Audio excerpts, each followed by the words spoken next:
పల్నాడు జిల్లా చిలకలూరిపేట జాతీయ రహదారిపై రోడ్డు ప్రమాదం జరిగింది. ఈ ప్రమాదంలో 5 విద్యార్థులు మృతి చెందడం తీవ్ర విషాదాన్ని నింపింది. జాతీయ రహదారిపై ప్రమాదానికి కారణం రవాణా శాఖ అధికారులే అనే ప్రచారం కూడా జరుగుతోంది. ప్రమాదం జరిగిన తీరు పలు అనుమానాలకు తావిస్తోంది. ఇదే అంశంలో ఘటనా స్థలం నుంచి పూర్తి సమాచారం మా గుంటూరు ప్రతినిధి రమేష్ అందిస్తారు.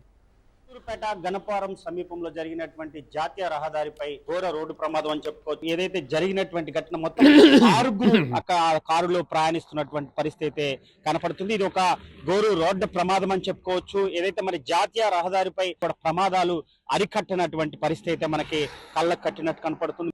బ్రేక్ ఇన్స్పెక్టర్ గోపాల్ గారు ఉన్నారు. సార్ చెప్పండి, నిన్న జరిగినటువంటి ఘటన కొంత అనుమానాలు రేకేస్తుంది. ఎందుకంటే కంటైనర్ ఆగినటువంటి సమయంలో ఒక్కసారిగా కూడా క్రాస్ చేసింది ఒక వెహికల్ ఆగటం వలన, ఒకసారి స్లో అవటం వలన బ్యాక్ సైడ్ నుంచి వచ్చినటువంటి కారు ప్రమాదానికి గురైంది అనేది కూడా కొంత విజువల్స్ లో మనకి కనిపిస్తున్నటువంటి పరిస్థితి. సో ఆ వెహికల్ ఏంటి, దాని పరిస్థితి ఏంటి? నిన్న సాయంత్రం 7:30 టైంలో ఒక విజ్ఞాన కాలేజ్ స్టూడెంట్స్ ఒక 6 మంది స్విఫ్ట్ కారులో అక్కడి నుంచి వడ్లమూడి నుంచి టువర్డ్స్ ఒంగోలు వైపు వెళ్తూ ఉన్నారండి.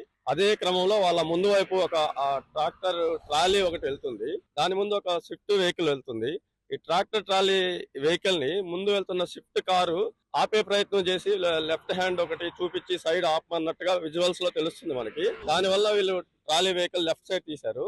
ఆ క్రమంలో వెనక వైపు వస్తున్న అది వడ్లమూడి నుంచి వస్తున్న స్టూడెంట్స్ ఒకసారిగా డాష్ ఇచ్చిన తర్వాత స్పాట్ లో ఒక 4 చనిపోయారండి. ఒకరు హాస్పిటల్ చనిపోయారు. ఇప్పుడు ఆ ముందు ఉన్న వెహికల్ ఏందనేది పోలీసు వారి ఇన్వెస్టిగేషన్ లో తెలుస్తుందండి. మా డిపార్ట్మెంట్ సంబంధించిన అయితే కాదు ప్రజెంట్ అయితే. అది సార్, ఆర్టీఏ అధికారులు జాతీయ రహదారిపై మనం తరచుగా చూస్తున్నాం. అనేక యాక్సిడెంట్స్ జరుగుతున్నటువంటి నేపథ్యంలో ఖచ్చితంగా స్పీడ్ కంట్రోల్ ఏర్పాటు చేయాల్సినటువంటి పరిస్థితి ఉంది.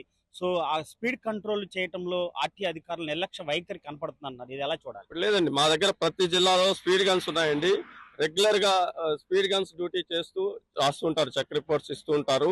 దానివల్ల పెనాల్టీలు కూడా ఇస్తున్నారండి. రెగ్యులర్ గా మార్నింగ్ 1 అవర్, ఈవినింగ్ 1 అవర్ చేస్తూనే ఉన్నారండి. ఇది పరిస్థితి. రోడ్డు సేఫ్టీకి సంబంధించినటువంటి అవగాహన కల్పిస్తూ అనేక కార్యక్రమాల్లో తరచుగా పాల్గొంటూ కూడా ఆర్టీఏ అధికారులు సంయుక్తంగా కూడా మేడం చేస్తారు. మేడం చెప్పండి, ఈ రోజు జరిగినటువంటి ఘటన, మీరు చాలా సమయాల్లో కూడా వెహికల్స్ మీద రోడ్ సేఫ్టీకి సంబంధించినటువంటి అవగాహన కల్పిస్తూ కూడా అనేక కార్యక్రమాలు ఏర్పాటు చేశారు. అధికారుల దృష్టికి తీసుకెళ్లినటువంటి పరిస్థితి. ఈ యాక్సిడెంట్ ఎలా? ఈ యాక్సిడెంట్ జరగడం అనేది చాలా విషాదకరమైన సంఘటన అండి. ముఖ్యంగా యూత్ చనిపోవడం అనేది చాలా బాధ కలిగిస్తుంది నాకైతే మాత్రం.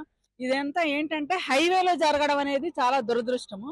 ఈ 5 విద్యార్థులు చనిపోవడం అనేది చాలా బాధాకరమైన విషయం. ఏంటంటే ఇది వాళ్ళు స్పీడ్ కంట్రోల్ చేసుకోకపోవడం వల్ల ఇది జరిగిందని నేను అనుకుంటున్నాను. ఇది హైవేలో అదే బ్రేక్ ఇన్స్పెక్టర్ ఎవరో లారీని ఆపడం వల్ల వీళ్ళు వెనక నుంచి వచ్చే కారు ఓవర్ స్పీడ్ తో రావడం వల్ల అది ఆ స్పీడ్ వల్ల అంటే మీరు చాలా సేఫ్టీ ఏర్పాట్లు చేశారు. సో ఇలాంటి యాక్సిడెంట్ ని అరికట్టాలంటే ఎలాంటి, అంటే యూత్ కానీ అనేక మందికి కూడా పబ్లిక్ కి ఎలాంటి మెసేజ్ ఇస్తున్నారు? ఎలాంటి మెసేజ్ అంటే ప్రతి ఒక్కరు కూడా ముందు వాళ్ళ కుటుంబం గురించి ఆలోచించి రోడ్డు మీదకి రావాలని చెప్పి నేను కోరుకుంటాను. ఇప్పుడు 5 కుటుంబాల్లో ఆ తల్లిదండ్రులు ఎంత బాధపడతా ఉంటారండి. ముందు ఓవర్ స్పీడ్ అనేది కంట్రోల్ చేసుకోవాలని చెప్పి చెబుతున్నాను. చాలా బాధ్యతగా డ్రైవింగ్ చేయాలని చెప్పి చెప్తున్నాను నేను.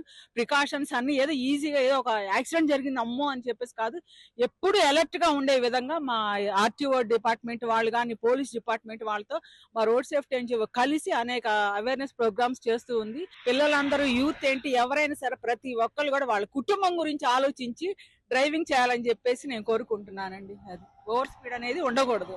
ఇది పరిస్థితి. ఏదైతే మరి రోడ్ సేఫ్టీకి సంబంధించినటువంటి ఎన్జిఓ అధికారిగా ఉంటూ అనేక కార్యక్రమాల్లో కూడా పద్మజ గారు పాల్గొంటూ సేఫ్టీకి సంబంధించి వాహనదారులు ఏ విధంగా మరి ఎలాంటి ప్రికాషన్స్ తీసుకోవాలి, ఎలాంటి జాగ్రత్తలు తీసుకోవాలంటూ కూడా అనేక కార్యక్రమాలు ఆమె చేపట్టినటువంటి పరిస్థితి అయితే కనపడుతుంది. ఏది ఏమైనా ఆ రోడ్డు సంబంధించి రాత్రి జరిగినటువంటి ఘటన పూర్తిగా తీవ్రంగా కలిచివేస్తుంది వారి కుటుంబాన్ని కానీ, అదే విధంగా చూసినటువంటి ఈ ప్రమాదాన్ని కూడా పూర్తిగా 5 కుటుంబాల్లో కూడా విషాదం నింపినటువంటి పరిస్థితి కనపడుతుంది.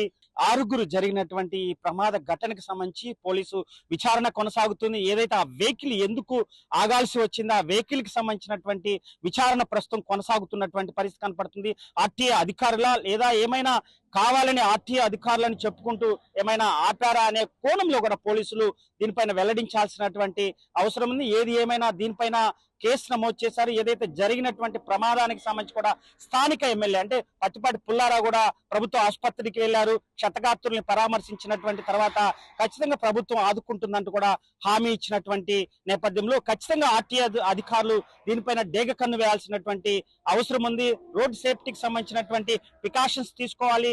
జాతీయ రహదారుల పైన అనేక బోర్డులు ఏర్పాటు చేయాల్సి వచ్చినటువంటి పరిస్థితి. స్పీడ్ బ్రేకర్ కి సంబంధించినటువంటి మీటర్స్ ఏర్పాటు చేసి అటు ముందస్తు హెచ్చరికలు జారీ చేయాల్సినటువంటి అవసరం ఉంది. రోడ్డు అధికారులు ఆర్టీఓ అధికారులు పూర్తి స్థాయిలో కూడా మరి ఏదైతే మరి స్పీడ్ కంట్రోల్ చేయకపోతే అనేక ప్రమాదాలు పొంచి ఉండేటువంటి అవకాశం ఉంది. ఏది ఏమైనా జాతీయ రహదారి చిలకలూరుపేట జాతీయ రహదారి పైన జరిగినటువంటి ప్రమాదానికి సంబంధించి కూడా పూర్తి అప్డేట్. What to studio.